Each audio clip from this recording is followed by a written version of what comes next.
Assalamualaikum warahmatullahi wabarakatuh. Ning kene aku bakal ngenalke salah sijine produk yaiku antangin. Ing ngendi antangin iki wis populer ing antarane masyarakat.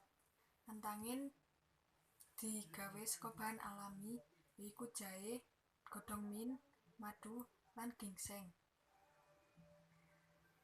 Nalika ngombe antangin, awak bisa dadi luwih kepenak, yaiku meredakan masuk angin, mual, kembung, lan sapanunggalane.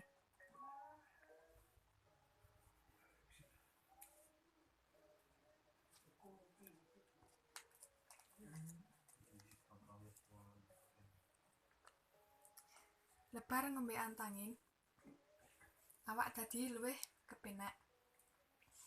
Regane murah, yaiku Rp3.500. Antangin bisa ditemokke ning minimarket utawa warung-warung cedhak omah.